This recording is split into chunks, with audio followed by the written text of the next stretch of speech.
Bonjour à tous. Bonjour. Alors déjà, avant de commencer le webinaire, on va commencer par se présenter. Alors moi, je suis Clarisse Normand, je suis consultante en ergonomie au sein de l'équipe innovation du FCBA.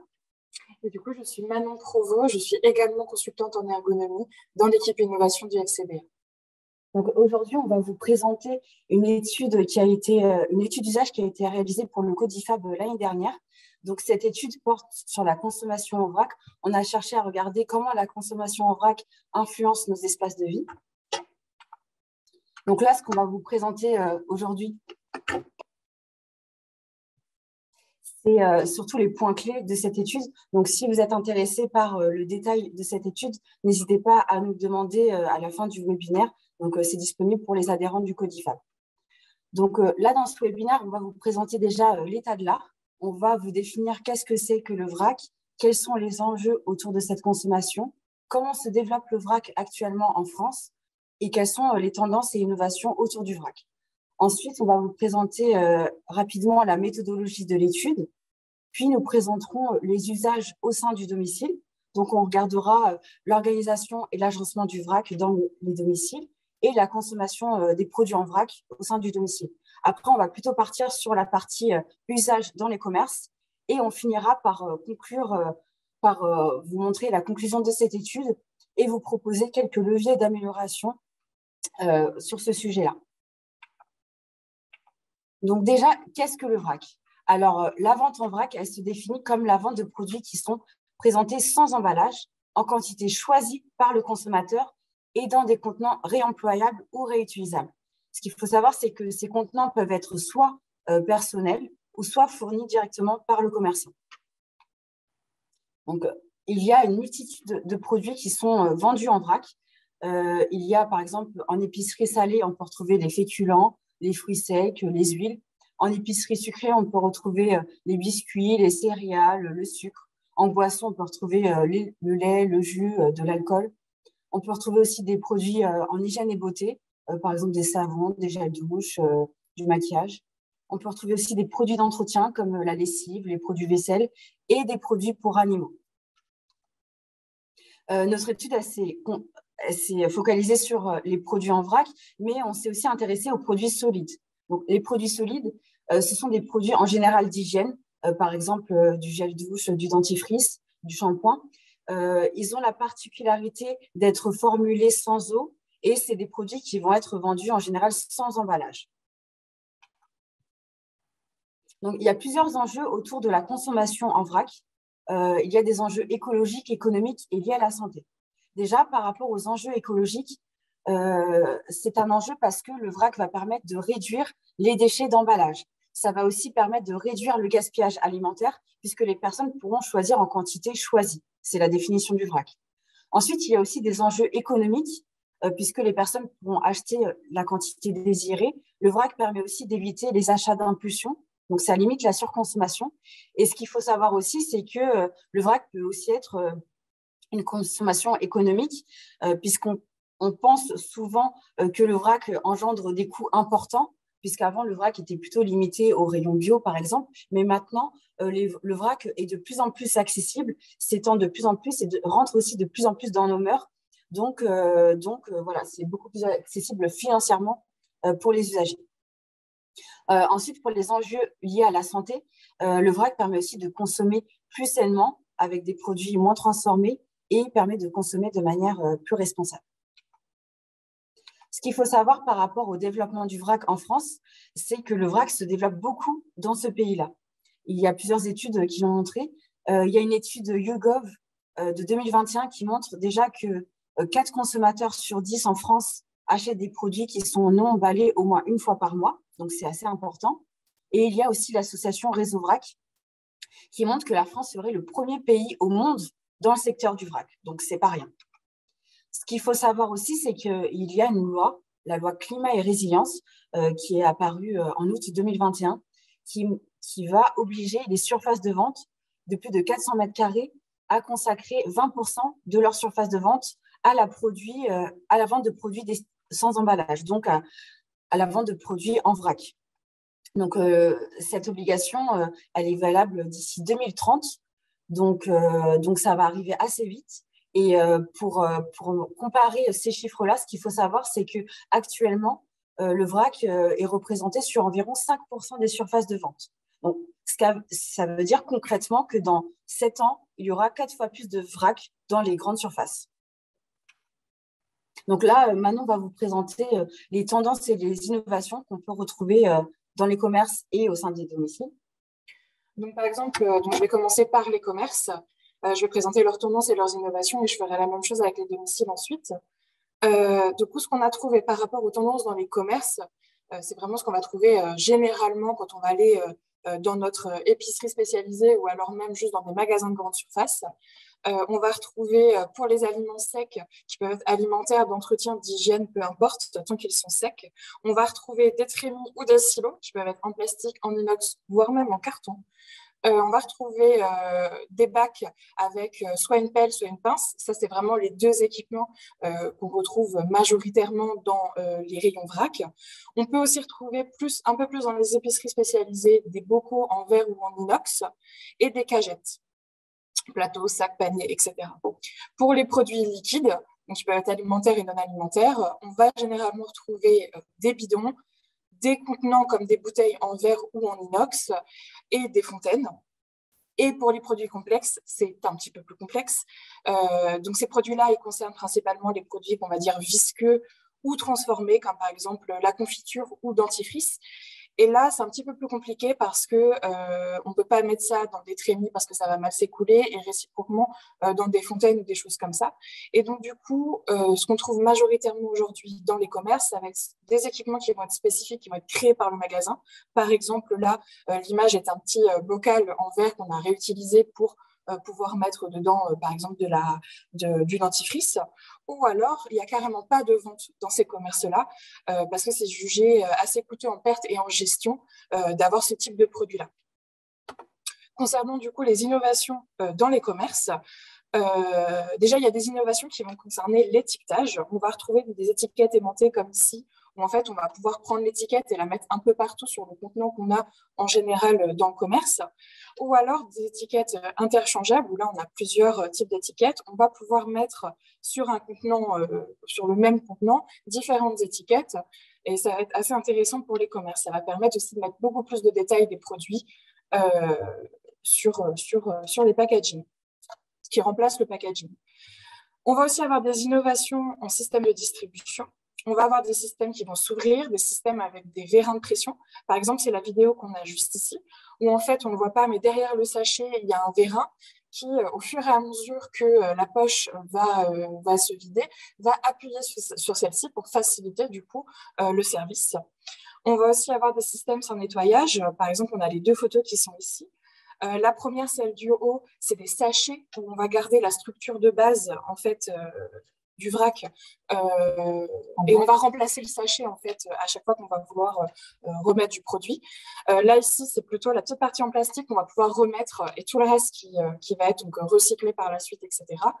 Et on va aussi retrouver des systèmes sans poignée, donc c'est la dernière vidéo, où en fait directement avec le sachet, on va pouvoir aller se servir, ce qui va limiter du coup aussi le contact possible avec les produits et les usagers.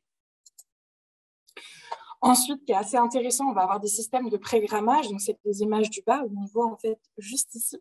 En fait, ça aura prégrammé une certaine quantité de produits, où en fait, en tirant la poignée, on va pouvoir se servir par exemple 90 grammes de riz directement, ce qui est assez intéressant aussi. Ou alors des systèmes totalement automatisés. Donc là, par exemple, on peut voir sur l'image qu'on a le prix au 100 grammes qui est indiqué. Et dès qu'on va appuyer, on va avoir le prix de ce qu'on a dans notre sachet qui va être indiqué et aussi la contenance qu'on a pris. Donc là, par exemple, la simulation, eh ben, on avait pris 105 grammes et ça nous coûtait 1,20 €. Et ce qui est intéressant aussi avec cette innovation-là, c'est que derrière, ça va imprimer directement une petite étiquette qu'on va pouvoir coller sur notre bocal, par exemple, réutilisable ou réemployable. Et aussi pour le passage en caisse, on va pouvoir directement scanner le résultat. Ça remplace l'action de devoir peser et ensuite mettre l'étiquette. Il y a aussi beaucoup d'innovations qui concernent principalement l'esthétisme de la présentation aux clients. Donc, par exemple, on a ce premier, on va dire, meuble. Il faut savoir qu'il y a très peu d'innovations qui concernent le mobilier et le vrac, que ce soit dans les commerces ou dans les domiciles. Donc là, c'est assez intéressant qu'on essaie de vraiment, on voit qu'ils ont vraiment mis un accent sur l'esthétisme, mais aussi un petit peu sur les verseurs, où là, en fait, c'est une espèce de poignée qu'on va venir tirer et ça va sortir juste ici. Donc, c'est assez sympathique quand on veut se servir. Et on a exactement la même idée, du coup, totalement faite différemment, avec un autre esthétisme, ici, avec ce mécanisme-là. Et donc, du coup, voilà. Donc, on va passer au domicile. Concernant les domiciles, on va retrouver beaucoup de contenants similaires à ce qu'on peut retrouver dans les commerces. On va retrouver des cagettes, des casiers, des bocaux ou pots en verre ou en inox, des boîtes en plastique, des fontaines ou des distributeurs. Concernant les produits solides, on va davantage retrouver les accessoires de salle de bain, comme des repose-savons, par exemple. Mais aussi, on voit arriver dans les domiciles, par exemple, des légumiers intégrés que certaines marques proposent aux particuliers. Donc, il est possible d'avoir. Donc, on voit que ça arrive petit à petit aussi au sein des domiciles. Concernant ces innovations, au niveau du domicile, ce qui est assez intéressant à voir, c'est qu'il y a des innovations qui vont concerner le contenant en lui-même, où du coup, certaines entreprises vont proposer des boîtes ou des sacs en plastique recyclables qui vont avoir certaines caractéristiques intéressantes pour le consommateur. Donc, ils vont être généralement transparents, ou en tout cas, une partie va être transparente pour pouvoir avoir la visibilité du produit. On va pouvoir écrire dessus. On va aussi potentiellement retrouver des mesures types sur le contenant. Par exemple, les sachets qu'on a tout à droite, on voit qu'il y a des petites mesures possibles. Donc, on peut savoir qu'on est à peu près à 150 grammes de riz, par exemple. Mais aussi que ça va entraîner la création de supports de rangement, comme on peut voir sur les images du bas, liés directement à ces contenus. On va retrouver des innovations aussi au domicile concernant les produits solides. Donc, on va avoir des marques, par exemple, qui vont proposer des supports de rangement un peu plus design. Par exemple, on a celui pour le savon, où c'est un aimant qu'on va rentrer dans le savon et qu'on va pouvoir aimanter directement sur notre paroi de douche ou notre mur de douche. Mais aussi, on va retrouver l'utilisation de matériaux qui vont être particuliers. Par exemple, dans l'image de droite, on a du liège en fait en dessous où on va déposer le savon et que même s'il est enfermé dans une boîte, en fait, ça va permettre à l'humidité de s'évaporer, en tout cas plus facilement dans une boîte entièrement en plastique, par exemple. Et on verra un petit peu plus tard en quoi c'est intéressant que vraiment l'humidité puisse s'évaporer pour ces produits-là. Mais du coup, ça fait partie des innovations liées aux produits solides. On va retrouver aussi des innovations pour les domiciles au niveau de l'étiquetage. Par exemple, on va avoir des tickets avec l'information produit. Donc là, on retrouve le système automatisé que j'ai présenté plus tôt. Mais là, on n'a que du coup l'image du ticket qui sort. On va pouvoir voir que on a la date d'achat, on a le poids et le prix, OK. Mais on a aussi à consommer de préférence avant le, ce qui est important, le numéro de lot également. Et aussi, on va retrouver un petit QR code que quand on va flasher avec nos téléphones, on va pouvoir avoir plus d'informations sur, par exemple, ces noix de cajou grillées. Certaines entreprises aussi ont proposé des fiches produits qui vont être à disposition du consommateur. On a l'exemple au milieu avec l'huile d'olive, donc on va pouvoir mettre directement sur la bouteille ou alors on peut découper et garder quelque part. Mais aussi, tout à droite, des fiches produits directement sur les silos qu'on va pouvoir prendre avec tous les détails qu'il faut et qui font aussi partie de l'étiquetage dans les commerces. Donc ça aussi, c'est intéressant. C'est un double usage qu'ils en ont fait. Donc, toutes ces idées-là au niveau des innovations, des tendances, c'était un peu pour vous montrer comment ça se passe aujourd'hui dans les commerces et dans les domiciles au niveau des équipements, mais aussi pour potentiellement vous inspirer de qu'est-ce qui est en train d'être fait ou qu'est-ce qui est en train d'être proposé. Donc, je vais passer à la méthodologie de l'étude qu'on a choisi de mettre en place. Donc, on a choisi de faire une étude qualitative avec des usagers qui étaient plus ou moins consommateurs de produits en vrac et ou solides. On vous a mis un extrait de leurs caractéristiques dans un tableau juste à côté. Notre but, c'était de nous intéresser à leur quotidien pour comprendre plus finement comment est-ce qu'ils utilisent ces produits, quels étaient leurs besoins, leurs difficultés, quelles stratégies est-ce qu'ils pouvaient mettre en place pour répondre justement à ces difficultés ou à ces besoins. Et du coup, notre méthodologie, on l'a composée de plusieurs types d'entretiens, de plusieurs types d'observations. On a fait divers types d'entretiens, effectivement, mais on a aussi fait des observations in situ au sein des domiciles des usagers et également pendant leurs courses. On a utilisé un outil qui a été développé par le FCBA qui est Use, qui est en fait un carnet d'auto-observation, donc où les usagers vont eux-mêmes aller noter ce qu'on appelle des moments où ils ont utilisé du vrac, par exemple ici. Et aussi, on a visité donc, le salon du vrac 2022 et c'est un peu là qu'on a pu voir beaucoup des innovations qui étaient faites. Et donc, du coup, je vais laisser Clarine continuer sur les usages au sein du domicile et donc les résultats qu'on a pu trouver. Alors, je vais déjà vous présenter l'organisation et l'agencement du vrac au domicile. Donc, déjà, pour les produits alimentaires, ce qu'il faut savoir, c'est qu'il y a plusieurs types de contenants qui peuvent être utilisés. Le contenant qui est majoritairement utilisé par les usagers, ça va être les contenants en verre. Mais il y a aussi les contenants en plastique. Certains usagers utilisent aussi les sachets Kraft. Par exemple, il y a une usager qui nous dit généralement, si je considère que c'est un produit que je vais consommer rapidement, comme des gâteaux apéro, je les laisse dans les sachets. Ces contenants, ils peuvent être aussi neufs ou réutilisés. Par exemple, il y a des usagers qui vont réutiliser leur pot de confiture pour derrière mettre des cacahuètes dedans. En ce qui concerne l'entretien de ces contenants, il y a plusieurs manières de procéder. Bon, soit il y a la vaisselle ou le lavage à la main. En ce qui concerne la fréquence d'entretien, ça va être vraiment variable en fonction des usagers et leur sensibilité. Il y a des personnes qui vont nettoyer à chaque remplissage de leur contenant et il y a des usagers qui vont le remplir quand ils le jugent nécessaire. Là, je vais citer une verbatim. Comme il n'y avait que des produits secs dedans, il n'est pas sale, je souffle pour retirer les particules et c'est tout. Donc, voilà, ça va dépendre des personnes. Et là, il y a un extrait d'une autre usager qui dit « Pour moi, c'est systématique. Avant d'aller faire mes achats, je lave tous mes pots. » En ce qui concerne l'aménagement de ces produits-là, ce qu'on a pu voir, c'est qu'il y a 3 grands endroits aux produits vrac. Il peut y avoir soit les produits qui vont être mis sur des étagères. Et là, ce qu'on voit aussi, c'est qu'il y a des usagers qui vont carrément installer des étagères juste pour cet usage-là. Il y a aussi des rangements sur le plan de travail. Donc là, on peut le voir dans l'image du bas. Ou alors, il peut y avoir des rangements dans les tiroirs ou dans les placards. Donc là, ça va être, ces contenants-là seront cachés. Et là, ce qu'on voit, c'est qu'en général, ces contenants sont aussi mélangés avec d'autres produits qui ne sont pas du vrac. Donc là, on peut le voir dans l'image du tiroir, il y a un peu tout. Ce qu'on a pu voir aussi, c'est qu'il peut y avoir différents espaces à ces contenants, même au sein d'un même foyer. Par exemple, il peut y avoir un espace pour les contenants qui sont utilisés, qui sont remplis. Donc là, on peut le voir, ils sont tous sur le plan de travail pour cet usager. Mais il peut y avoir aussi un espace pour les contenants vides, donc pour le stock, des bocaux qui sont vides et qui ne sont pas utilisés. Et il peut y avoir aussi un espace pour le surplus. Donc ça, on en reparlera un petit peu plus tard. Ce qu'on a pu voir aussi par rapport aux contenants, c'est que les contenants sont un véritable élément de décoration pour les usagers. Donc, c'est aussi pour ça que ces usagers, en général, vont les placer sur des étagères ou sur des plans de travail, parce qu'ils vont pouvoir le voir et visuellement, ils apprécient l'esthétisme.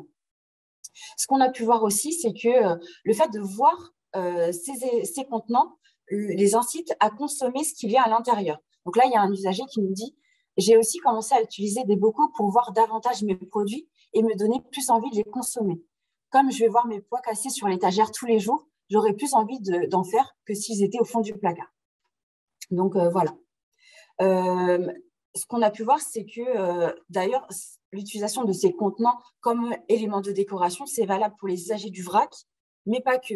On a pu constater qu'il y a des personnes qui n'achètent pas en vrac, qui achètent, par exemple, des pâtes en sachet, mais qui, derrière, chez eux, ont quand même des contenants et vont manipuler les choses, en fait, comme si, au final, ils faisaient du vrac.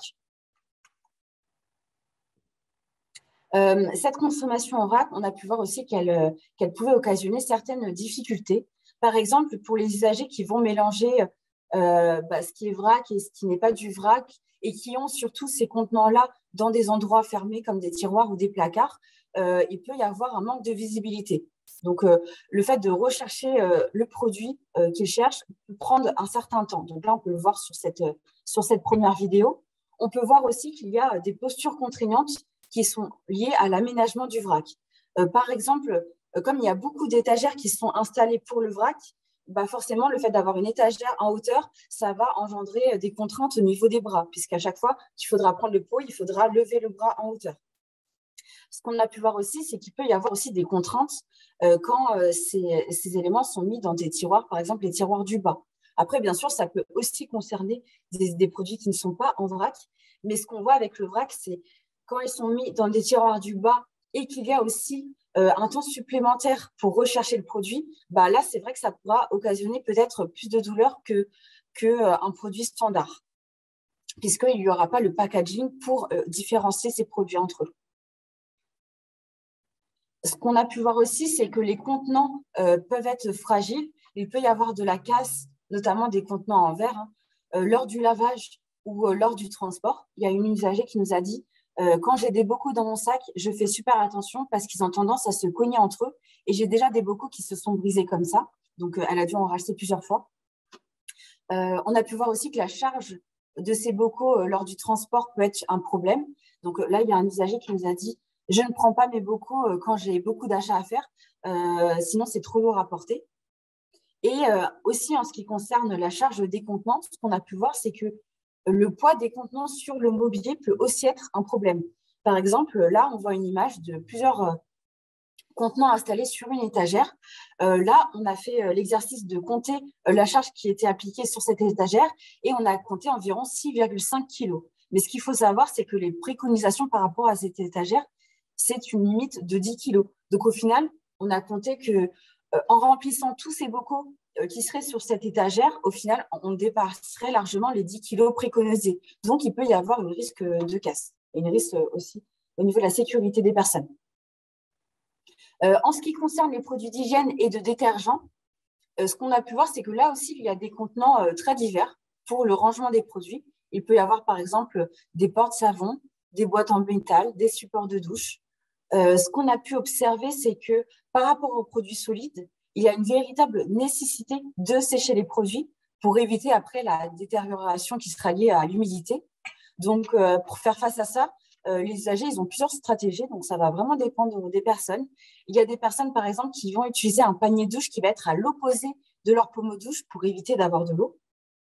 Il y a des personnes qui vont utiliser leurs produits solides et le mettre entre deux papiers sulfurisés pour qu'ils sèchent plus vite. Il y a des personnes qui vont le laisser sécher sur le rebord de leur baignoire ou de leur évier, comme sur l'image. Ce qu'on a pu voir aussi, c'est que ce séchage peut être problématique, puisqu'il y a des personnes qui vont sécher leurs produits directement sur le support de rangement, par exemple, directement sur le support de douche, mais il y a d'autres personnes qui vont sécher à un autre endroit. Par exemple, la personne qui sèche son produit sur le rebord de douche, là, c'était une usagère qui le séchait, c'était son shampoing qu'elle séchait, mais vu qu'elle se lave les cheveux toutes les semaines, bah, elle n'a pas besoin d'avoir son shampoing là toute la semaine. Elle a besoin de le sécher, de le mettre à un autre endroit pour éviter qu'il prenne l'humidité. Donc là, elle le faisait sécher pendant environ 2 jours parce qu'elle faisait sécher un côté puis l'autre côté, et après, elle le mettait dans une boîte en métal, dans un placard. Donc, ça a rajouté une étape. Ce qu'on a pu voir, c'est que le transport du produit pouvait aussi être problématique. Là, il y a une usagère qui nous a dit qu'elle utilise un savon solide pour nettoyer son visage.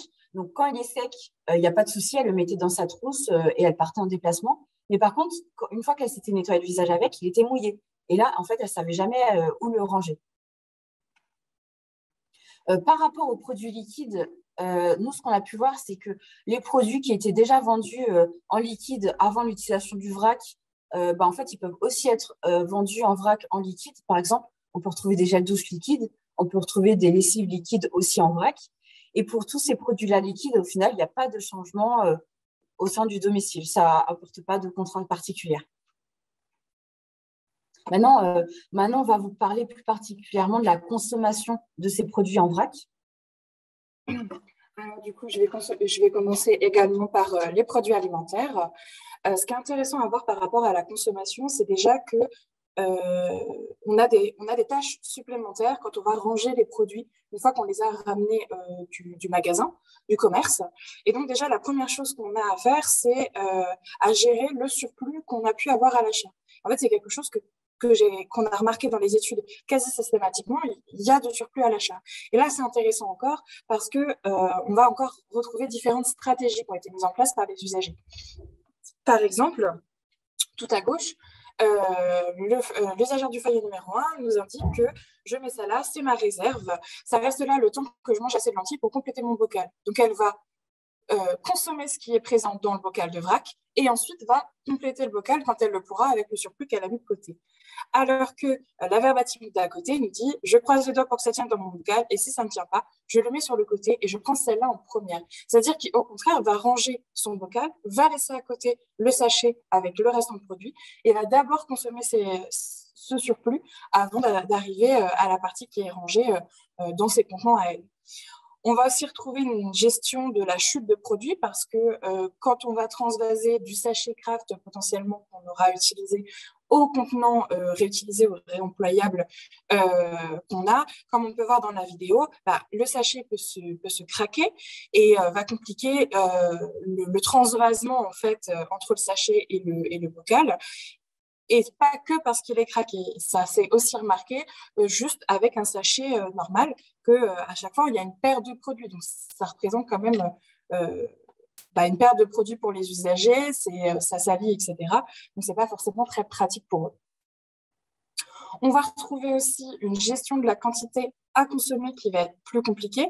Là encore, une verbatim, je trouve que les paquets sont plus pratiques parce que je sais qu'ils font par exemple 10 kilos, alors qu'un bocal, je ne suis pas sûre de la quantité qu'il y a dedans. Donc, à chaque produit, ça change. Tu n'as pas forcément un bocal pour chaque type de pâte.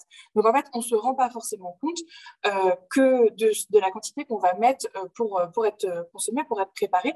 Là où, du coup, sur les packagings, notamment les packagings de pâtes, sur le côté, on a des indications de quantité qui peuvent nous aider à choisir la quantité dont on a besoin. Mais aussi, quelque chose que les packaging amènent et que le vrac n'a pas forcément, ça va être les conseils de préparation, que ce soit par rapport à la durée ou comment faire. Et là, on a 3 stratégies différentes généralement qui sont mises en place. Il va y avoir les personnes qui vont se rappeler à peu près de la quantité, du temps de cuisson, par exemple, dont on avait besoin. Par exemple, le foyer dit ces pâtes-là, je m'en rappelle, c'était 11 minutes de cuisson. Et globalement, je m'en rappelle pour chaque produit, c'est un peu toujours le même temps. Alors que le foyer 6, par exemple, faisait à l'aspect visuel, quand il pensait à peu près que ça avait l'air bon, il va goûter le produit, puis couper le feu si c'est effectivement cuit. Là où le foyer 2, effectivement, témoignait qu'il connaissait à peu près maintenant, on sent qu'il y a un apprentissage derrière ça, connaissait à force les durées de cuisson, mais n'hésitez pas à aller regarder sur Internet quand c'était nécessaire. Donc, on voit vraiment que le fait qu'il n'y ait pas des conseils de préparation, ça ajoute encore une étape au moment de la préparation du produit. Concernant les produits d'hygiène et détergents, on va aussi retrouver des tâches supplémentaires. On va retrouver des tâches, encore une fois, par rapport au rangement des produits. Par exemple, là, on a une image d'un déodorant solide où on a au fond le packaging, donc qui va être réutilisé, réemployé à chaque fois qu'on va remettre une recharge dedans, et donc la recharge qui est à côté. Et donc, cette recharge peut être vendue en vrac. Et donc, du coup, il va falloir apprendre à retirer potentiellement la fin du produit qu'il y a dans notre déodorant et remettre la recharge dedans. Mais aussi une tâche supplémentaire concernant le séchage des produits. Je ne vais pas forcément y revenir. Clarine vous en a déjà parlé à quel point c'était important et que ça pouvait prendre beaucoup de temps. Mais du coup, ça rajoute quelque chose dans la consommation. Aussi, il y a un apprentissage de comment utiliser les produits parce que les produits solides peuvent avoir un usage différent des produits vendus habituellement liquides. Par exemple, le gel de douche solide, le foyer 8 témoignait, généralement, ces produits moussent beaucoup moins, donc il faut s'habituer à ce qu'il n'y ait pas forcément les mêmes produits à l'intérieur du gel douche, par exemple, et donc ça va entraîner des usages un peu différents, mais aussi sur des produits plus particuliers, par exemple le dentifrice en pastille, où on va certaines fois devoir humidifier ou avoir de l'eau dans la bouche, des fois pas du tout, ou le déodorant en poudre, par exemple, où il va falloir apprendre à se mettre du déodorant en poudre sous les aisselles. C'est pas forcément quelque chose qui va être naturel parce qu'on n'a jamais forcément eu l'habitude de faire ça quand on n'utilisait pas de vrac auparavant. Mais ce qui est aussi intéressant au niveau de ces produits-là, c'est qu'il y a aussi une nouvelle gestion qui arrive, celle de la fin de vie des produits. Parce que quand on arrive à la fin d'un produit, c'est pas forcément facile de le terminer en tant que tel. Par exemple, vous voyez Dodi qui ne sait jamais quoi en faire, parce qu'en fait, qu'est-ce qu'on en fait de cette fin de produit, de ce petit peu qui va rester de déodorant dans notre déodorant. D'ailleurs, le foyer 3 dit, au bout d'un moment, c'est trop petit, ça casse, je vais finir par les jeter alors qu'ils ne sont pas forcément finis. Donc, on voit vraiment qu'on ne sait pas forcément quoi en faire. C'est assez rare que les usagers aient des stratégies par rapport à ça, mais ça arrive. Excusez-moi. Et du coup, on sent vraiment que cette gestion de fin de produit, c'est, alors, pas forcément un problème, mais en tout cas une difficulté que retrouvent les usagers et qui les questionnent sur leur consommation. Et encore une fois, par contre, quand la nature propre de ces produits n'a pas changé, donc le gel douche est resté liquide, par exemple, on n'a pas remarqué forcément de changement concernant la consommation en tant que telle de ces produits-là. Je vais ensuite parler assez rapidement des usages dans les commerces qu'on va pouvoir retrouver. Encore une fois, ce qui est hyper intéressant là-dedans, c'est que, et on n'y pense pas forcément, c'est qu'en fait, ça va augmenter le temps qu'on va accorder, par exemple, à l'activité faire ses courses. Ça va prendre plus de temps de faire des courses en vrac que des courses de produits emballés. On vous a mis un petit tableau comparatif qui est issu du coup du rapport pour le Codifab, qui montre en fait une comparaison entre l'achat d'un produit emballé et l'achat d'un produit vrac.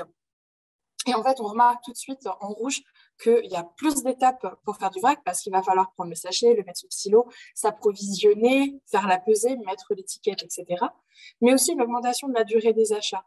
Là, l'usagère qui a été utilisée pour ce tableau-là, quand elle a acheté son produit emballé, sa conserve de maïs, ça lui a pris 2 secondes, alors que ses noix de cajou en vrac, ça lui a pris plus de 50 secondes. Et ça, à l'échelle d'un plein de courses, ça peut vite faire une différence assez importante en termes de durée.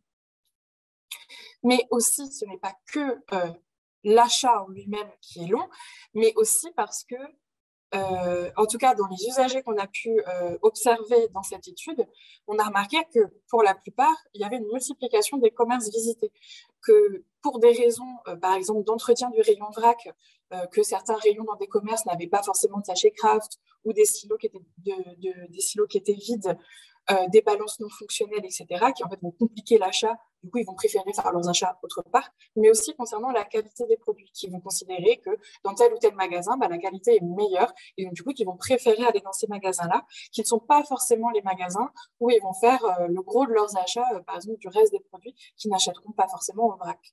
Par exemple, pendant une observation qu'on avait faite avec un usager, il nous a dit ah, il est déjà 15 heures, oui, il faut que je me dépêche, je n'avais pas prévu qu'on prenne autant de temps, alors qu'on a juste observé et on n'a pas interféré avec ce qui se passait, avec l'activité qui était en cours. Donc, c'est assez intéressant de voir que vraiment, même pour ceux qui ont l'habitude de consommer du vrac, ils n'ont pas forcément pris conscience que ça leur prenait plus de temps, qu'il fallait consacrer donc plus de temps quand on va faire nos courses, par exemple. Mais aussi, la grosse différence, c'est le fait qu'on va devoir s'approvisionner. On va faire l'approvisionnement et c'est une activité qui est nouvelle. Il va falloir apprendre à faire le service, à remplir les contenants. Et parfois, ça peut être un peu compliqué. Par exemple, dans la vidéo qu'on voit juste là, l'usager doit prendre la pelle dans une main, le sachet dans l'autre, mais relever aussi le bac et le tenir le dessus du bac. Et donc, du coup, elle a un peu de mal à se placer avec son sachet pour pouvoir bien le remplir. C'est pas très pratique. Donc ça, c'est un apprentissage de voir comment tu vas faire pour que tu n'en mettes pas partout, pour que tu remplisses au mieux, etc. Et donc, du coup, parfois, ça peut être un peu plus difficile aussi par rapport aux usagers eux-mêmes. Par exemple, il y a un usager qui avait une tendinite au bras et qui nous témoignait que c'était difficile pour lui de se servir quand il a trop mal parce qu'il ne pouvait pas lever le bras et donc, du coup, il ne pouvait pas acheter ces produits-là. Mais aussi au niveau de la taille où quelqu'un nous témoignait qu'elle était un petit peu petite et que en fait des fois quand ils sont hauts c'est assez compliqué de voir en fait quand on est en train de se servir qu'est-ce qu'on est en train de faire et donc du coup ça donne pas très envie de consommer en vrac. Mais un autre apprentissage qu'il y a lié à l'approvisionnement qu'on va retrouver aussi du coup, qui va avoir un impact sur les domiciles cette fois-ci, ça va être cet apprentissage de la juste quantité. Les foyers ont tendance, les usagers ont tendance à se servir plus que ce qu'ils voulaient. Parce que comme la plupart du temps, ils vont se servir dans des sachets craft, parce que du coup, comme vous l'a dit Clarine, prendre ces contenants du domicile c'est à la racine du vrac, mais en fait, dans la réalité, c'est très compliqué à mettre en place parce que c'est généralement des contenants qui sont lourds, il en faut beaucoup, et en plus de ça, qui peuvent être fragiles. La majorité des usagers qu'on a pu avoir là utilisaient des contenants en verre, et donc du coup, le transport était vraiment compliqué.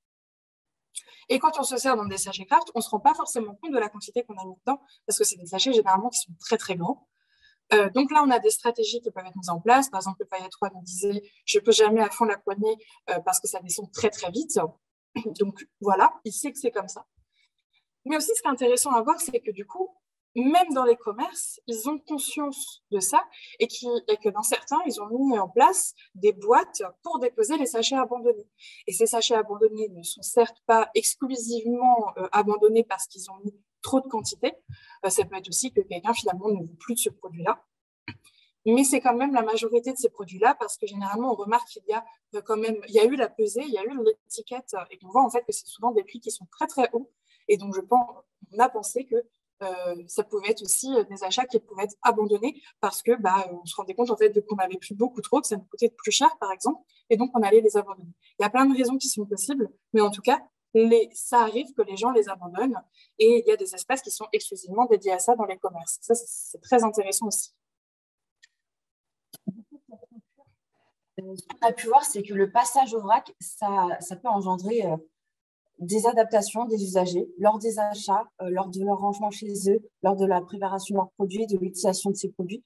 Donc, on peut se demander si ça n'engendre pas un frein au final à l'utilisation du vrac. Mais au final, ce qu'on se rend compte, c'est que il y a des adaptations qui sont faites par ces usagers et il y a aussi des stratégies et des motivations qui les ont amenés à consommer en vrac qui, au final, surpassent ces difficultés qu'on peut voir. Ce qu'on a pu voir aussi lors de ce webinaire, c'est qu'il y a un élargissement du sujet. Au final, toutes les problématiques qu'on a pu vous citer, à part dans les commerces, ils peuvent être aussi rencontrés par des non-usagers du vrac et ceux qui consomment leurs produits emballés, mais qui mettent tout derrière dans les bocaux. Ce qu'il faut retenir aussi, c'est que le vrac se développe et il va se développer, notamment à cause de la loi climat et résilience, dont on a parlé au début de la présentation. Et ce qu'on voit aussi, c'est que les aspects écologiques, économiques et liés à la santé deviennent des aspects de plus en plus préoccupants pour les usagers. Donc, face à tout ça, c'est vrai qu'il est important de trouver des solutions pour aider les usagers à réduire quand même ces contraintes liées à ce mode de consommation, même si leur motivation dépasse ces freins-là. Et l'une des façons de faire pour aider ces usagers, ça va être aussi par la conception de mobilier plus adapté au vrac. Donc, du coup, je vais terminer en vous présentant les leviers d'amélioration qu'on a pu relever dans cette étude. On a encore une fois différencié produits alimentaires de les produits solides. Donc, les contenants, il est important qu'ils soient légers, limitation du port de charge, on en a déjà parlé, mais qu'ils soient aussi solides, que ce soit pour le transport ou pour leur entretien, qu'on soit sûr qu'ils résistent, qu'ils soient hermétiques, quelque chose dont on n'a pas eu le temps de parler dans ce webinaire, mais c'est l'altération des produits, le côté sanitaire, c'est quand même important qu'ils soient hermétiques, donc, mais aussi identifiables, que ce soit par transparence, qu'il y ait un support d'écriture, peu importe, parce que ça va améliorer la visibilité de ces produits-là pour les usagers et donc impacter forcément au domicile, ce sera beaucoup plus simple.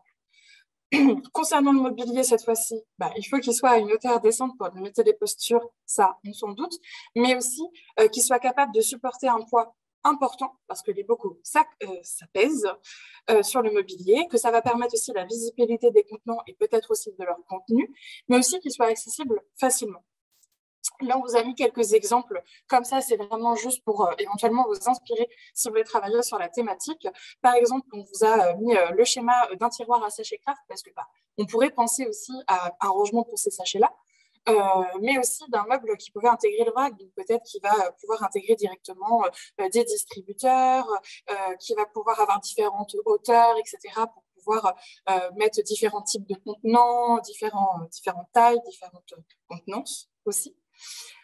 Concernant les produits d'hygiène, encore une fois, concernant les contenants, alors cette fois-ci, on a fait une seule catégorie concernant les contenants et le mobilier, parce qu'au final, ce sont à peu près les mêmes choses qu'on va retrouver, parce qu'il est important que ce soit le contenant ou le mobilier qui permettent l'évacuation de l'humidité, parce que sinon, ça va faire un surplus d'activité, ça va altérer les produits. mais aussi le rangement possiblement de plusieurs produits. Parce que si on a un gel douche, un shampoing, un après-shampoing, un après-rasage, peu importe, ça fait beaucoup. Mais aussi que l'accessibilité à ces produits soit facile. Donc, encore une fois, on a fait quelques exemples. Par exemple, on a le schéma d'un rangement de produits solides pour une douche, où on voit en fait une structure qui va pouvoir permettre l'évaporation, le retire de l'eau, et aussi un volet roulant, par exemple, pour isoler le savon de la douche et donc de potentiellement les projections d'eau qu'il y aura pendant d'autres moments où on prend notre douche. Donc voilà. Il faut savoir que de toute façon, par rapport à ces questions sur le vrac, on est là, on peut aussi vous accompagner de différentes manières si vous souhaitez investir le projet, si vous souhaitez peut-être un peu plus d'inspiration, etc. Et bien évidemment, le rapport est toujours disponible. On peut vous l'envoyer pour les adhérents du Codifab. Et voilà, on arrête un petit peu de parler et on vous laisse un peu plus la parole. Merci pour votre écoute. Voilà.